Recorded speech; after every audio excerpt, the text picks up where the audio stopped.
سورة هود آية 7 كريم. أعوذ بالله من الشيطان الرجيم. ولا أقول لكم عندي خزائن الله ولا أعلم الغيب ولا أقول إني ملك ولا أقول للذين تزدري أعينكم لن يؤتيهم الله خيرا الله أعلم بما في أنفسهم إني إذا لمن الظالمين. بسم الله الرحمن الرحيم، والصلاة والسلام على نبينا محمد وعلى آله وأصحابه وسلم تسليما كثيرا. سبحانك لا علم لنا إلا ما علمتنا إنك أنت العليم الحكيم.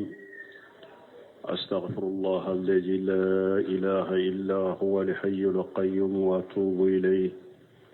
اللهم انفعنا بما علمتنا وعلمنا ما ينفعنا وزدنا علما. biye tarata suye hijriya bakele ani kemenani ani binani ani saba shahru rajaba ninye hijra sankal wolon fulanna bi sunye o wolon fulanna miladi nasaraw ka jate ba fulani mugani fula sankal fulanna bi sunye o sheginay ambe daudabu masdir razaqo ambo kono. أعوذ بالله من الشيطان الرجيم. ولا أقول لكم إني خزائن الله ولا أعلم الغيب إلى آخر الآية. نهاية منكلنا أنك يخبرهم أنهم رسول من الله. نوح أباك كاكم وكباريا ko ale ye ciden de ka bɔ ala fɛ ni ala y'ale ci a ka mɔgɔw ma n'a b'u wele ka taa ala kelen pewu bato ma ni ala ka jɛ ɲɛ. wala aqulu lakum indi khaza'inullah. a ko ne t'a fɔ aw ye ko ala ka nɛɛma ko a marale bɛ ne de bolo ubiyɛn n bɛ se ka fɛn kɛ ala ka nɛɛma la ne tɛ o fɔ aw ye. wala alamul ghaiba. n tɛ ko dogolen dɔ fana fo ala ye ni ala yɛrɛ ye ladɔnniya ni ko dogolen min ye. wala aqulu inni malaku. n t'a fɔ aw ye fana ko n ye malikiya ye. tuma bun kasiri ayen kala ko yukhbiruhum annahu rasulu min Allah yad'uhum ila ibadati Allah wahdahu la sharika lahu bi iznillah lahu fi jalika. nuh baka mo kibariya ayu kibariya ko ne ciden de kabo ala fe nimba wole kata ala kelempew batoma je ɲɔgɔn tɛ ala min na ni ala yɛrɛ ka jɛ ɲɛ ni ala jɛnana nko kɛ. wala yashaluhum an ala zalika ajra. a ko a bɛ o cidenya min na ko a tɛ sara fana ɲini u fɛ dɛ. bal huwa yad'u man laqiyahu min sharifin wa wadi. ko ni ale ni mɔgɔ mɔgɔ bɛnna ale b'i wele. e ye mɔgɔ ba ye sa o e maani ye sa o ko ale tɛ mɔgɔ woloma ka bɔ mɔgɔ la. a b'a bɛɛ de wele ka na ala kelen pewu bato ma. faman istajaba lahu faqad naja. ni mɔgɔ min ye nuhu jaabi e kisira. ni mɔgɔ min ye ala ka wele jaabi e kisira. wa yakhbiruhum annahu la qudrata lahu ala tasarrufi fi khaza'inillah. nuhu y'a f'u ye tuguni ko se tɛ ale ye ala ka nɛɛma min b'a bolo ko ale se si tɛ ala ka nɛɛma la. ala ka nɛɛma y'a yɛrɛ de ta ye.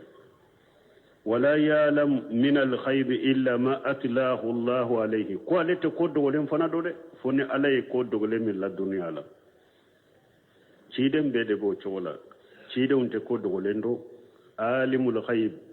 fala yujhiru ala ghaibi ahadan illa man irtada min rasuli ala yire yode fo ayawre kono ako ko dogolendo mbaga yale ala de ko mo shite bo ale ala ka ko dogole un kama foni ale jenanaye ka mo min bo kalama ko mi cido ni ala ya kanu ka ko dogole min ka cido la duniya ala de abu la duniya la sino cido nyirete ko dogolendo aben nuhu ka kuma la ya aw walaysa huwa bimalaki min al malaikati nuhu ya ira ka mo la ko malika fana tenye de bal huwa basarun murassalu muayyadu bil muwajjijat ko alaye hada madende ni ala ya ci ko ala bake ka le demeni kaba ko ye hada madende ya le ni ala ya ci na bake ka sembentiya ka demeni kaba ko ye o ko fe nuhu ko wala aqulu lil ladina tazdariya ayunukum aw neta fo fana de mo munun na aw bake ka jo ula na bake ka nya temuka ku ke mo fuye neta fo de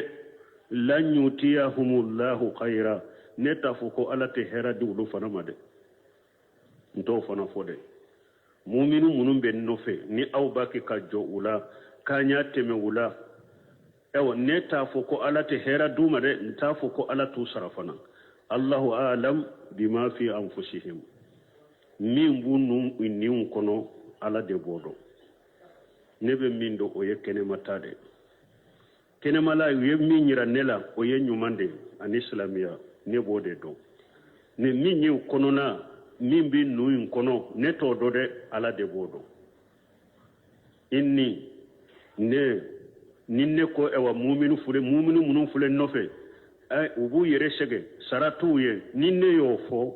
ijalla mina jalimina o wakati ne kera to yali kera wala ninne ko sarate nununye ube ninne ko heratu ye alafe ne kera to yali kera ya wala wada to akoya wala aqulu an haula alladhina tahaghirunahum wa tazdarunahum aw netafo munun nabake ka jowla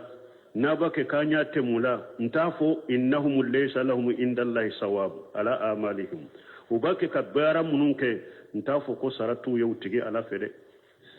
Allahu a'lam bima fi anfusihim min bunnin kono ala de bado fa in kanu mu'mininan batinan kama huwa jahiru min halihim na yasru mu'minu de do ukono nala komu uka kenemalala uka jahiru be chogomi na yasru ka kono na bo chogode la falahum jazaa'ul husna saranyuman de bu yella gara walau qatalahum ahadun bisarri bada ma amanu lakana jalima awani mugo yeddantigali kaka o kelen ko fe kake mu'miniye e ko ibe kumu kade ko sarate nununye ubu yere shege o wati ettigi kera tonyali kelay qailan ma la ilma lahu bihi ikumana fenna min doni tibul hada maden kene mala e bode do ne min ba kono ito do de min mugo ko ni nyogona hada made ko e ba juje na kono naye ko ninde ba kono ala ye jahiru de di ema iye minye kene ma be sika barake no de men ni kube kuma mugo ka ko akono na ye ninde la gara sarate ni nyesa pasika make ala kama ikera tonyali kelay ikumana fenna min doni tibul on nuhu yo odefo قالوا يا نوح قد جادلتنا فأكثرت جدالنا فأتنا بما تعدنا إن كنت من الصادقين ثم من نوح ينون بفو ko ale be min do akap mo la kene mulani hera abode do mo ka kono na kibariya be ala de bolo ale to do ni ale ko ala te hera duma lagara ale yutono ale kuma na fenna min do ni tabolo tuma me yen nunum be fo bu ya jabi munna qalu ya nuhu kam ko kafiru ko nuhuma qad jadalitana ko nuhu qad jadalitana iyan kuma nyogonya iyan soso kan kuma nyogonya fa aksarta jidalana iyo an ka kuma nyogonya ye kuma chaya niche yere de nin kuma yere de chaya ran niche ambe ɲɔgɔn na n'an ye nin fɔ i bɛ nin fɔ n'an ye nin fɔ i bɛ nin fɔ i ka kuma yɛrɛ de cayara n fɛ nin kuma yɛrɛ de cayara fatina bima ta'iduna in kunta mina sadiqina ni e b'a kɛ ka lahidu ɲɔgɔn na ni jangakata min ye ni o yɛrɛ de b'i bolo o de nati de n'a y'a sɔrɔ i bɛ min fɔ ko tiɲɛ de don ko n'an ma da e la an ma ala ta ko ala b'an jangakata i ka kuma cayara kuma yɛrɛ cayara ni cɛ i b'a kɛ ka min yɛrɛ fɔ ni o b'i bolo ni tiɲɛ de don a n'a ti kɛ i bɛ jangakata ko min fɔ ni tiɲɛ de don n'i ye tiɲɛtigi de ko jangakata b'an sɔrɔ a jigin an kan i ye nin de fɔ nuhu ye قال إنما يأتيكم به الله إن شاء وما أنتم بمعجزين قال نوح كوما إنما يأتيكم به الله أقف لك قرط منا جنغكتا وتنبولو كوي جنغكتا جبلي تنبولو جنغكتا لي تنبولو أباك كقرط منا كوني كاناتي وبي على دبولو ala de bɛ nan'o ye koyi ne tɛ nan'o ye ala de bɛ nana ye insha ni a ye ala kanu a b'a nati o bɛ ala de bolo tɛ ne bolo o ma antum bi muwajijina ewa aw tɛ ala da fana dɛ a tɛ ala da fana jangakata ko jangakata tɛ ne bolo a b'a kɛ ka min ɲini ala de bɛ nani o ye ne tɛ nan'o ye o tɛ ne bolo ni a ye ala kanu a ko nati ama a b'a nati aw ma ewa a tɛ ala da fana dɛ a tɛ desaw la a tɛ ala da fana nuhu fana ye nin kɛ k'u jaabi ولا ينفعكم نصحي إن أردت أن أنصح لكم إن كان الله يريد أن يغويكم هو ربكم وإليه ترجعون ولا ينفعكم نصحي nuhu ka ka mɔgɔ ma ko ne ka kɔnɔndiya o tɛ fɛn nafa aw ye o in araditum ani ansaha lakum ni ne y'a laɲini ko n bɛ n kɔnɔndiya kɛ aw ye cogo o cogo ne ka kɔnɔndiya tɛ se ka foyi nafa aw ma ni ala ma hɛrɛ kanu na aw ye ne ka kɔnɔndiya o tɛ fɛn nafa aw ma dɛ hali ni ne y'a ɲini ko n bɛ n kɔnɔndiya kɛ aw ye o tɛ fɛn nafa aw ma in kana allahu yuridu an yaghwiyakum n'a y'a sɔrɔ ala y'a laɲini ko a b'aw fili dɛ ne ka kɔnɔndiya tɛ fɛn ɲɛ aw ma o n'a y'a sɔrɔ ala y'a laɲini ka latigɛ ko a bɛ aw fili de ni ne in kɔnɔndiya k'aw ye cogo o cogo tɛ fɛn ɲɛ aw ma a bɛ fili de dɔrɔn huwa rabbukum ala de y'aw tigi ala ye wa ilayhi turja'un awa a bɛɛ bɛ segin ka taa ala de ma yawmal qiyamah don ko bɛ marali bɛ ala de bolo ala de bɛ kiiri bɛ tigɛ ala de ye tilebaga ye allazi la yajuru lahul khalaq masa min tɛ jɛngɛ dali y'ale de ta ye wa lahul amru kow y'ale de ta ye wa huwa al-mubdi'u al-mu'idu ala ye de bɛ da kinati diya kɔnɔ ale de bɛ sagi cogo la lagara maliki dunya wal akhirah ala de diya marabaga ni lagara ni ne in kɔnɔ jaw cogo o cogo n'a y'a sɔrɔ ala y'a laɲini ko aw b'aw fili de ne ka kɔnɔndiya tɛ fɛn ɲɛ aw ye awa k'a dɔn fana k'aw tigi ye ala de a bɛɛ bɛ segin ka taa ala de ma lagara أم يقولون افتراه قل إن افتريته فعلي إجرامي وأنا بريء مما تجرمون نينيك ewa makkankaw ka kuma de k'a fɔ ciden muhammadu sallallahu alaihi wasallam ala y'a balami nuhu n'a ka mɔgɔw ka kisaw ni ɲɔgɔn cɛ o da to bunkasiri ko haja kalam mu'taridun fi wasti hadhihi alqissati ko nin ye kuma de ala y'a balami nin kisaw ni ɲɔgɔn cɛ muwakkilun laha muqarrirun laha pour ka kisa in fo ka gɛlɛya ani ka sabati am yaquluna iftarahu ala ko ya makankaw b'a kɛ k'a fɔ ko ciden ye kuranna tigɛ a kun de la qul mahamura fu ye ini aftaraytuhu n'a y'a sɔrɔ ne ye kuranna tigɛ n kun de la k'a fɔ k'a sɔrɔ ala m'a fɔ n ye fa alayya ijrami ne ka junubu bi n yɛrɛ de kan o junubu b'aw kan ne ka junubu bi n yɛrɛ de kan wa ana bariyu mimma tujrimuna wa aw bɛ junubu fana kɛ o tɛ se ne ma ne barilen b'a ka junubu ma ay laysa zalika mufta'alan wala muftara parce que a y'a yir'i la de nin kuranna min filɛ nin ye nin qur'ana nere ka barate matigen kunna li anni a'lamu ma inda allahi min al-uqubati liman kajjabale parce que ni ne bado janga kata min be ala fe ni galon tige kada ala la janga kata min be ala fe ne bodo wala nete qur'ana tigen kunna qur'ana te ne ka bara dilalenye qur'ana te ne ka kuma ye konya tigen kunna parce que ni ne ye qur'ana tigen kunna junubu min bo wala ne bodo fa le ya ijrami ne ka junubu bi nyere de ka junubu min be wala fana ne bodo donc nete galon tige kada ala la junubu min be galon tige la kada ala la ne bodo e wonete galon tige kada ala la nin qur'ana te ne ka ko dilalenye ne ma qur'ana tigen kunna kuma la nyine yende وأوحي إلى نوح أنه لن يؤمن من قومك إلا من قد آمن فلا تبتئس بما كانوا يفعلون وأوحي إلى نوح ألا يوهوش النوهما أياد النوح سامبا كلي سامبي دورو تالا نوح يودو كوليلا سان كمي كنونتو أني سامبي دورو waleli doro sana kan kel na binyuma shi hakete ninna waleli mfana bilalen ko fa ye hakke min balo woten ninna ni nye waleli doro ka kam mo wole kata alama samba kele sambi duru tala san keme kononto ani sambi duru nuhu yodo ke waleli la akam mo la tumami aye waleli ka waleli kanana aye wore ala ko abenne aya wore la ala ko mo shimal limana nay fana samba kele sambi duru tala ayo beke me mo shimal limanani nuhu ya ka jamala ni mo fitinute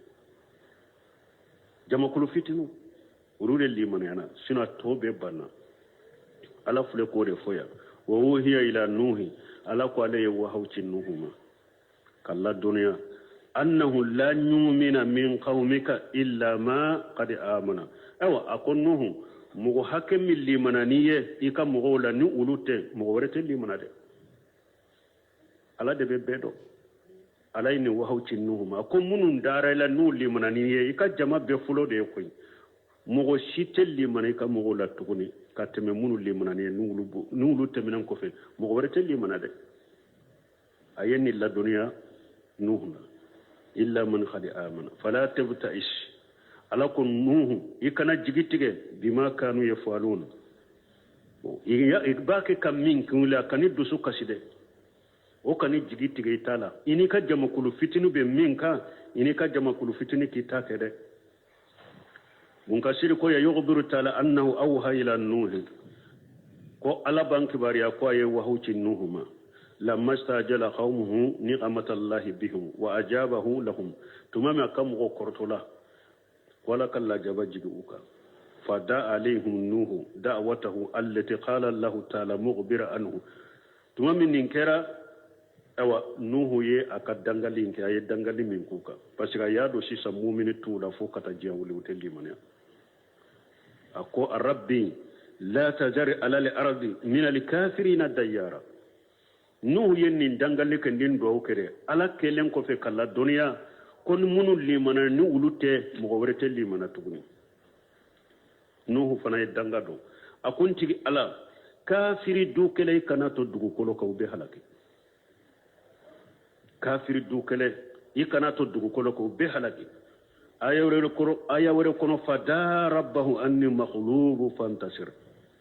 ayati ala wala akunti ala ne koni deserula ndeme fa inda jalika awha Allah ilayhi o ninkele de salaye wa hawciyama annahu lan yu'mina min qaumika illa man qad amana fala tahzan alayhim wala yahmunaka amrahum nindel alay wa hawci nuhuma akom munun nin limana nulute mo worete limana ka mo wala me kana dusu kaside o kani dusu kasi o kani la hamide wodi to hada madde nyode funko Suleiman uri lidde lakka fo ka tawhid kitabu do sarahula kitabu tawhid sarahula akot tawhid ni be woleli ke kata tawhid ma ni mo duru o de beni lamme tawhid inde fuye de ni tara ewa kombe kuma fiqh malikiya kabbi be kuma fiqh shafiya kabbi be kuma fiqh hanbaliya kabbi ni mo ba kelen beni lamme tawhidi mo duru min be na tawhidi lami o de fo o de kani kateme fiqhu fo de ni hari bakele de bena lame tawhidi nyo na tele mo shikana joy ka jamala tawhidi kola mo kele min ne abe shigi koroni be tawhidi fo ayede o kawsa ni tara jiri kaw ni fe fo masayla kunta fo ni qisa kunta fo ni mo bakele bena mo kele min be tawhidi famu bolo kawsa mo bakele ni be ta fe ngure fu ye min te tawhidi o da to la ya funu fo nay nu ya ako munu limana ka mo la nu wote mo werete limana fana bo jama min malli manani ye o kani dusuka si fana o kani hamide fitinu mun fule ino fe tawhid la de ha bamba ulude ka inu luka sabataka ikana hammini jamaye kana dusuka sinu ye kana hamminu ye ala fule ko de fo nuhu ya awa ako fana nuhu ni jama kulu fitinu balimo kayrawla nyo fo fo akadwa ka hakilula jama kote dina ko yede jama be yamfede ayi jama kulu fitinu de limana ni nuhu ye ala yere ya fo ya ko munu limana nulu temenen ko fe ka jama to la mo site limana tuguni me ala fule kana o jama chama ala bina be halaki sisa ka jama fitinin kishi jama wuyo waya to be ala bina jiwoyo bona ka be halaki nuhu ni mu'minu fitinu munu limana kafara nuhu ka ulu de kera kishi bagay kana jama wuyo waya la jede abaka cinya min ka jama kulu fitinu munu ba ka cinya ka aya duskun kala sikka kene alay ni alaka halakina nana kala jabala kan kishi abe jama wuyo waya imbe halaki ka fitinu intoye ala mako de be jama fula mugo kele min be ala ta ka ibe tawhidi ka ibe ala ka kele bantiya ka ala mako be edela jamana mu'min nu be shirkiya ni galon kala mako shitu bolo abe e mugo kelen kishi ka to be halaki o de fule kanate awa aha واصنع الفلك بأعيننا ووحينا ولا تخاطبني في الذين ظلموا إنهم مغرقون وأصنع الفلك على كنهم بطودلا بأعيننا بطودلا ني على نيابيلا بطويندلا ووحينا بطويندلا فانا نينكا نيامريكانيا ala nyabe nuhu la bake ka bato indila abake ka wahu chiyama fana ninketende nindo yoro la ka bato indila chego be fay anya bala bake ka nyamaria bato indila ni nyabila ika bato indila ninka wahu ye fana bake ka wahu chima fana bedila chego me wala tughatibuni fil ladina jalamu awa mo munun kera to nyali kela wiye nimbay ulu halaki wakati mi kanin kuma nyogonya ukakola de ka fu bin kuma nyogonya ka ya fadele kuye uben ku toye uben ka kete kanin kuma nyogonya ka kola to nyali kela nunu innahum mughraquna bena beto jila sisa abe bena to jila nuhu ni mu'minu fitnu munu limana na wulu doronde bena kishi jama to bena be halaki ka beto jila kanin kuma nyogonya ka kibari ala de aha ويصنع الفلك وكلما مر عليه ملأ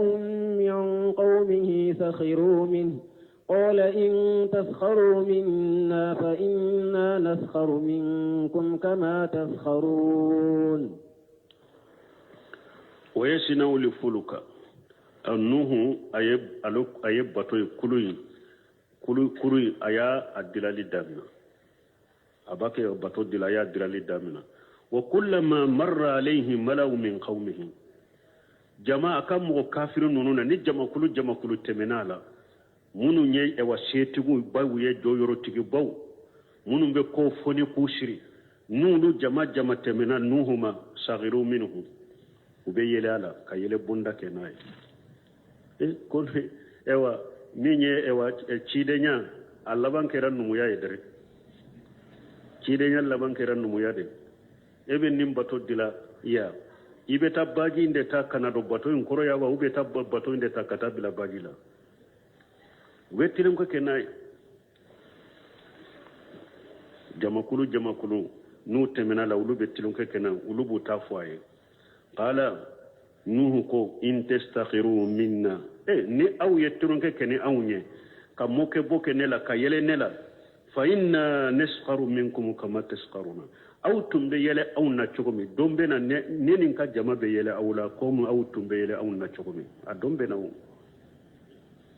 aw bena moke be aw fana la ya ambira tulunke kene fana ya ko aw be tulunke kene aw nya chogomi nuhu yenni fuye فسوف تعلمون من يأتيه عذاب يخزيه ويحل عليه عذاب مقيم فسوف تعلمون أو واجب أو بنادو من يأتيه عذاب يخزيه نني أو لا جاب بين مغم مكيلا ملويا نني نددو وبي أو ددو وبنادو أبينو دودة ويحل عليه عذاب مقيم ani la jaba be jigi mo men kan la jaba min be dumika neni aw la jaba dumune be dumele be na jigi mo men kan abino do ay shigi kam ko ni kay حتى إذا جاء أمرنا وفارت النور قل نحمل فيها من كل زوجين اثنين وأهلك إلا من سبق عليه القول وما آمن معه إلا قليل نوح تمام أيك كان جلندا مغويته وعلى بنا نوح كباريا وكحل كليبك وقت الجمعة أبيك تقو الجمعة أبيك وقت الجمعة وعلى كون نوحما إيكا باتوين دلا حتى إذا جاء أمرنا فنين على كان يامرو كان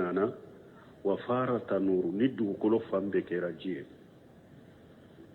تنور بونكاسيري كو دوغو كلو كو كنا ودي تنور فوكتا توبلي بك يرومي هاجان موائدة من الله تعالى للنوح عليه الصلاة والسلام من الله دو ينوح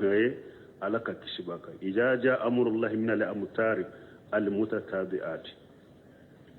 ni sanje nana sanje mi ni abe tugu nyogon ko na tettige atellafu atettige comme anana ayawre kono fa fatahna abwaba samai bimai munihamiri ni sanje ala ko leye sankaba daude dayele ji chamande bakke kaji wa fajjarna li arda uyuna ko le dugu kolo fambe ke jinye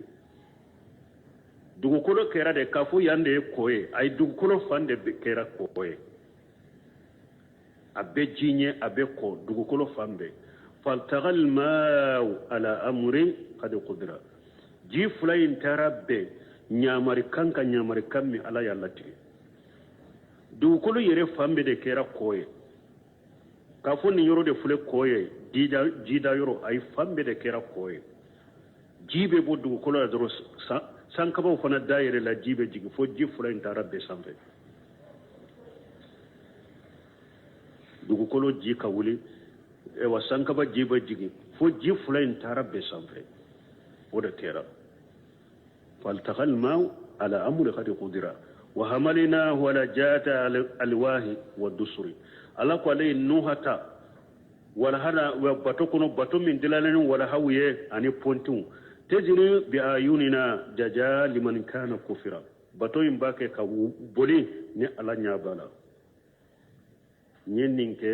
سراي مغمون كافرا كوسرا وما قوله وفار تنور التنور وجه العربي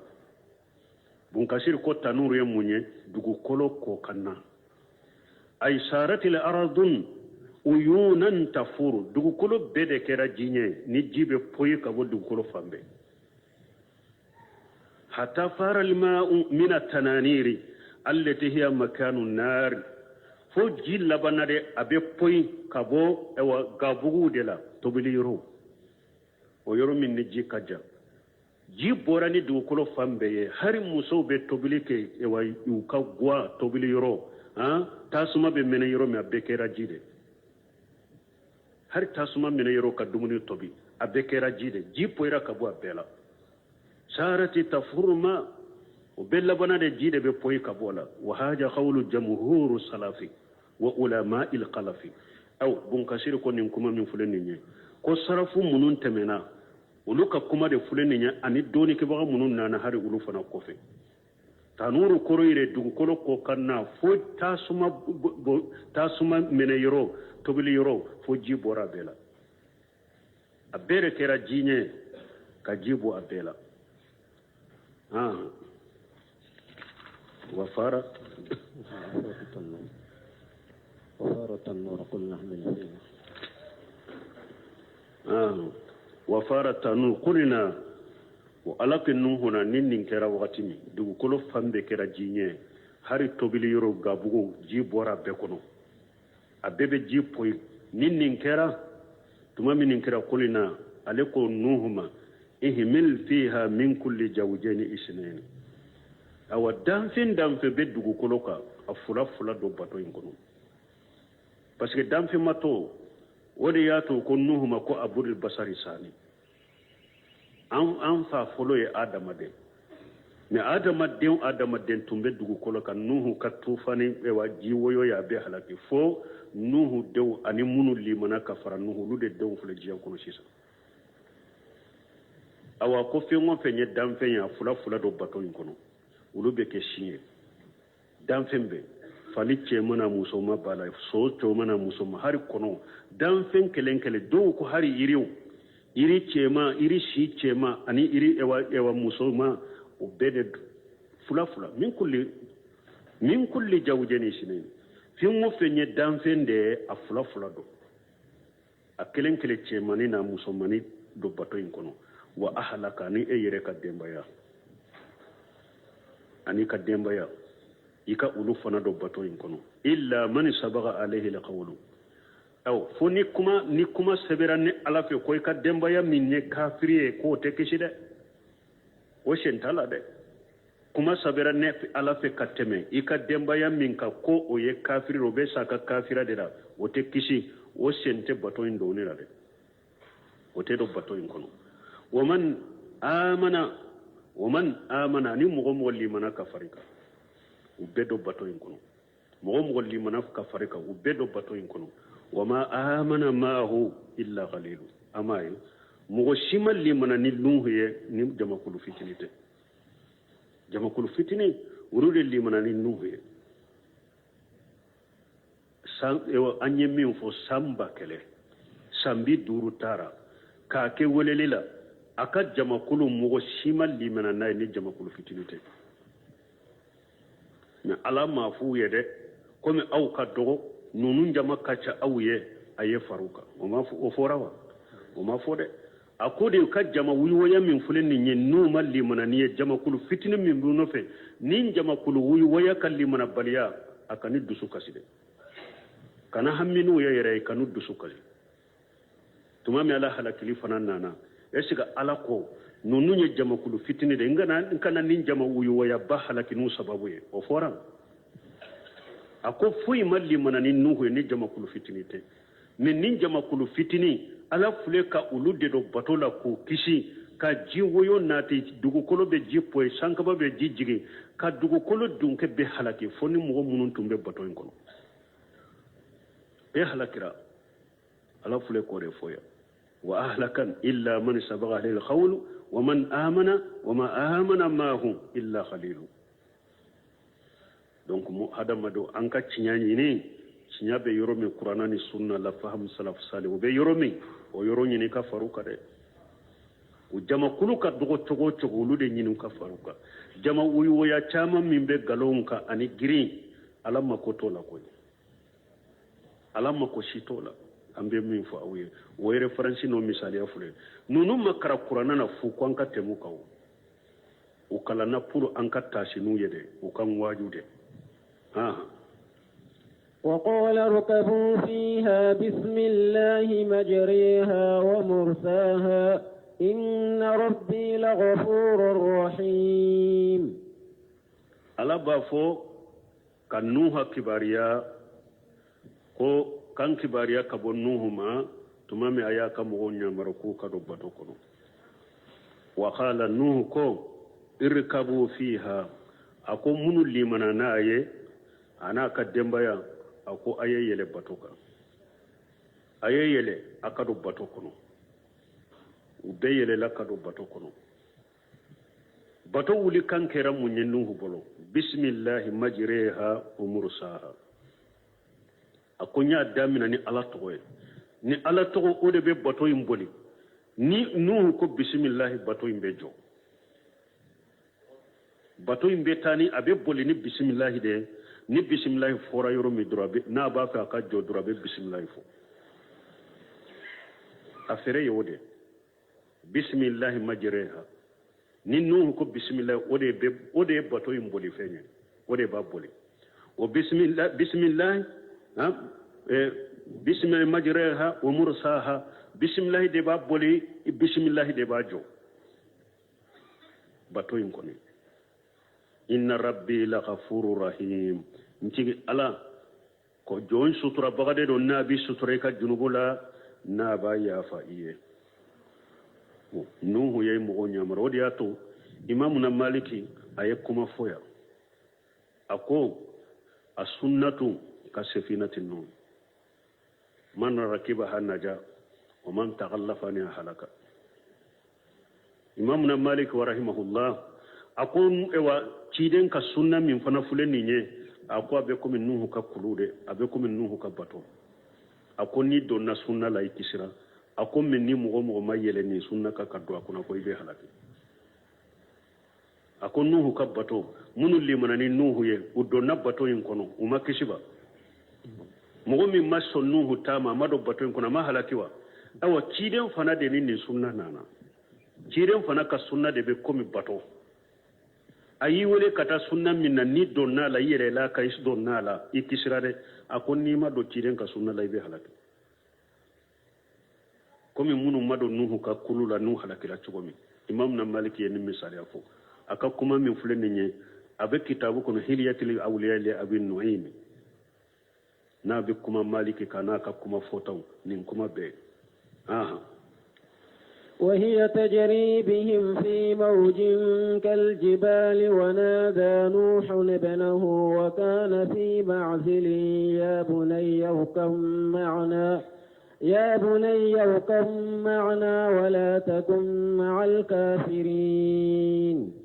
تمام ابن كثير التفسير بسم الله مجريها ومرساها أي بسم الله يكون جريها على وجه الماء. أقول بسم الله فولي دبك سبب يبطو يمبي بولي جيكا وبسم الله يكون منتهى شيرها وهو أروسها. أقول بسم الله فنا دبي بطو يندايرو كايجو بسم الله فنا دبوكي ناكو بسم الله بولي جيكا na ba fi aka jo fana na ko bismillah abe jo ala ko ayawre kono wodi yato yele nan kan fen ni yele la ka do do be ala ko ayawre kono fayja astawaita anta wa man ma kala fulki ala ko nuhuma ni e yere do nakka ishigi ki dala kenye batoyin kan ni mugo munun faralem bika fa qul alhamdulillah alladhi najana min alqawmi zalimin e kafo tanube alay masami nyang kisi mugo tonyole kelawuma wa qul rabbi anzilni munzalan mubaraka wa anta khairul munzilina ikafu fana ntiga ala ikan jigi yoro mi hera kacha eyede mugo jigili baga nyumaye ikan jigi yoro nyumama wali haja tustahabbu tasmiyatu fi ibtidali umur nunkasi ko ninde koso akanu nendo ko ne ba fe kate ika bismillah fo ko daminala inda rukubi ala safinati wa ala dabati ni mugo min be yele batoka ibe do mobile kono ibe do avion kono ibe yele dabaka ika bismillah fo komi ala ya fo aya kono wallazi khalaqal ajwaja kullaha وجعل لكم من الفلك والأنعام ما تركبون لتستووا على جهوره ثم تذكروا نعمة ربكم إذا استويتم عليه وتقولوا سبحان الذي سخر لنا هذا وما كنا له مقرنين وإنا إلى ربنا لمنقلبون نيني آية على كوني مغو يلنا كفنا tumami isigira kanye ikanin do ufo subhanalladhi sakkara lana haja wama kunna lahu muqrinina wa inna ila rabbina lamunqalibuna bato do ni donna kono ibe do ufo mobili do ni donna ibe ni do ufo abio do ni donna kono ibe ni do ufo iyele na so ka yere na falideka ikanin do ufo alay nyamra nay وجاءت السنة بالحث على ذلك وندب إليه تيدم فناك سنة نانا كلا سؤنينك أنكنو كتاما وانكاك نية لنفسك يكنين دوانفو كما بين سورة الجغرف لا تغمين ني الله سنة وهي تجري بهم في موج أو نوه كقلوم أكيرا دسا أبي بولي ni nuhu na kan mɔgɔw ya ni danfɛn minnu b'a kɔnɔ a bɛ boli ji woyo kɔnɔ ani jukulu kɔnɔ kaljibal komi kuluba sankaba bɛ ji jigin dugumakolo bɛ ji jigin mais kulu in b'a kɛ ka boli a kɔnɔ komi kulu a bɛ boli ji in kɔnɔ ka ji kulu ninnu kɔnɔ ani ji woyo kɔnɔ komi kulu wanada nuhu ibnahu tumamu donna bato in kono nuhu ya adenke wole wa kana fi maajili wa yasru mabone be bato ina wa ya mabo bato ina bejo nuhu ya wole ya bunayya akonde irkabi mana yele ka faranka baton kono parce que ka demmin fuleni ni kafiri de ro nuhu ka demmin fuleni kafiri de ro ama son nuhu tama ala fule ka koriya keni ode kofe na ko foi iki ka dembaya bedo foi ka dembaya mi na sabila ne bolo ka koro ko ye kafiri de o shentala de akamba den kafiri ndema nuhu ko demma ako yele ka faranka bato in kono wala takun mal kafirina akunde ikana to duguma ka fara kafiru kade illi man ya ika yele ka faranka la nyini yode tubi kalli man yande ika yele ka faranka ikana to kafira la ka to duguma ka to kafiru kono yade ayen nim fa denye قال سآوي إلى جبل يعصمني من الماء قال لا عاصم اليوم من أمر الله إلا من رحم وحال بينهما الموج فكان من المغرقين قال نوح قد كافرين كو أمسو كلمة حرب أمسو كتوبي ساوي إلى جبل يعصمني من الماء علينا أنا nin tufani min fule nin ye nin ji bin bena ani jiya ji tow de kelenya ni ji woyo nana cogo cogo kulu jang do be ji te se o sanfela la ibe se ka yele kulu do sanfe ji te se ale nyana o ji sugu de do ko fama ko ayi ko ni ji woyo nana ne be yele kulu do sanfe ko be ne kisi jima sawi la jabali ni ji nana ji woyo nana ne be yele kulu do sanfe ya asimuni min al-ma'i ubenne kisi jinna qala nuhu ya jabi nuhu ko la asima al-yawma min amri allah illa man rahima ako bi kisi bagate mo site se ka kisi bi fonni ala yere hinana mo min na kisi de min fuye bita kisi bagate ko bita mo site kisi bi ka ji woyo min fule ninye mo site kishala fonni ala yere hinara mo min na kisi kulute mo kisi bide ni jiwoyo min bena ni jiwoyo tote kelenya koy ko ni jiwoyo nana na yele kulu sanfe bi kisi baga shite bi fonni ala min kisi fonni ala hinna min naka min kisi ni donna nim bato kono sino kisi baga tede ayen nim fo addenye ko to nin kuma sagi la doro wa hala bainahuma al-mawz jikulu donna ni nyogonche jiwoyo donna ini nyogonche fakana min al-mughraqina nuhu den kera to bagay ji kono kafara mugo ka mugo munun tora jila a tora jila kafara mugo ka munun tora ji kono a tora kafaru وقيل يا أرض بلعي ماءك ويا سماء أقلعي وغيض الماء وقضي الأمر واستوت على الجودي وقيل بعدا للقوم الظالمين وقيل ala banki bariya masamin kortalen do tuma mi dugukolo dunke be halakira fo mogo minnu bɛ bato kɔnɔ hari bagaw ni fɛnw kungo kɔnɔ fɛnw minnu bɛ bato kɔnɔ dɔrɔn ani muminu bɛ bato ani nuhu ka dɛw n'o tɛ dugukolo dunke bɛ halakira fɛn o fɛn tun bɛ dugukolo la a bɛ halakira nin kɛlen tuma min ala y'a dɔn ala b'a fɛ ka mɔgɔ mɔgɔ halaki dugukolo dunke min halaka daba n'a fɛnw a bɛɛ halakira ka ban pewu fo minnu bɛ bato kɔnɔ ni olu tɛ o kɛlen kaba wa qila ya aradu abuli ma'iki wa ya samau akhli ala ko sisan dugukolo ko banna e bɛ ne ka ɲamarokan de kɔnɔ sankaba ye ne ka danfɛra bɛ ne ka ɲamarokan dɔ kɔnɔ dugukolo e tun b'a kɛ ka ji min poyi i ka ji kunu i ka ji kunu sanfɛla sankaba e b'a kɛ k'i ka ji min jigi a tigɛ allahu akbar ni mɔgɔ de bɛ se ka ɲɛdɔn ni ala ka jɔn ɲumanw la wallahi mɔgɔ minnu bɛ nin tawhidi kɛlɛ n'u bɛ sunna kɛlɛ u ma ala dɔ de ala ye masa min ye titiri min bɛ ala la se min bɛ ala ye wallahi ni mɔgɔ y'o dɔn ala ka jɔn min bɛ nin tawhidi kan ka weleli kɛ ka taa ala kelen pewu bato ma ani a ka nabi ɲumanw ka sira wallahi ni hakili b'i la i bɛ sira ala ɲɛ i tɛ nin diina kɛlɛ mɔgɔw tɛmɛna e ɲɛ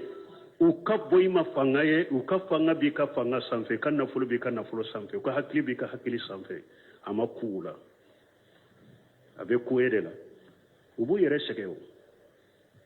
u b'u yɛrɛ sɛgɛn ala file k'o de fɔ nin se masa a ko dugukolo i ka ji kunu sankaba i ka ji tigɛ dugukolo ye ala ka danfɛn de e b'i yanga dugukolo kan ko e bɛ ala ka diina kɛlɛ wallahi n'i ka li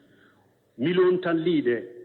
e yɛrɛ ka kuma ko wa tura palasi matala o b'a kɔnɔ wallahi ala bɛ se ka dugukolo jigin ye i dalen i ka li dakabana k'a bɛ dugukolo jigin ye dugukolo bɛ ala ka ɲamarokan de la kun fɔ ya kun i n'i ka so bɛ dugukolo ka jigin ye o ne yɔrɔnin kelen de ala bolo a bɛ muɲu de dɔrɔn k'i ma kɔnɔ ni lahara ye o de bɛ se ni ala la a ma ɲɔgɔnna kɛ karuna la a yadara nafolo ko ale to diinatigiw de to yɛrɛ fo a k'u kɛlɛ wakasafuna bihi o bi darihi l arab ala ko a ye dugukolo jiginna a n'a ka du bɛɛ a n'a ka du bɛɛ a ye dugukolo jiginna bɛɛ a ko sankaba i ka ji tigɛ wahida almaw o yɔrɔnin kelen ji banna dugukolo ka pewu ji bɛ jara ka bɔ yen a bɛ komi ji tun poyilen tun tɛ yan wahida almaw ji in bɛ banna ka bɔ dugukolo kan dugukolo y'a ta kunu sankaba y'a ta tigɛ wahida almaw ji banna dugukolo ka pewu wa qudiya al amru ni ala ye ko min latigɛ o kɛra kaban ko bɛ banna dugukolo dunka y'a bɛɛ halaki ka bɛɛ bila ɲɔgɔn na o qudiya al amru ko bɛ banna a y'a bɛɛ halaki wastawat ala judi nuhu ka kulu bato o taara jɔ fulu dɔw kan fulu ka jigin olu ka jigin dugukolo kan kulu in taara ala taara kulu in jigin kulu dɔ de kan pour ka se ka jigin ka na dugukolo kɔ kana la wa qila buda li qaumi zalimina o yɔrɔni ala ko halaki mɔgɔ minnu kɛra tɔɲalikɛlaw ye ala ko halaki b'u ye ala y'a bɛɛ halaki tɔɲalikɛla in bɛɛ ala y'a bɛɛ halaki ay halakan wa qasara lahum buda li qaumi zalimina ay halakan halaki wa qasara lahum ani perdi b'u ye wa buda min rahmatillahi ani u mabɔnen bɛ ala ka nɛɛma la fa innahum qad halakun ani akhirihim falam yabgha lahum baqiyatu kata u folo fu labala ya bɛɛ halaki tɔ ma to la diɲɛ kɔnɔ mɔgɔ kelen ma to ala y'a bɛɛ halaki k'u bɔ dugukolo kan se masa ye ala de سبحانك اللهم ربنا بحمدك أشهد أن لا إله إلا أنت أستغفرك وأتوب إليك. سورة هود آية 8 أعوذ بالله من الشيطان الرجيم ولا أقول لكم عندي خزائن الله ولا أعلم الغيب ولا أقول إني ملك ولا أقول للذين تزدري ولا أقول للذين تزدري أعينكم لن يؤتيهم الله خيرا الله أعلم بما في أنفسهم إني إذا لمن الظالمين. بسم الله الرحمن الرحيم.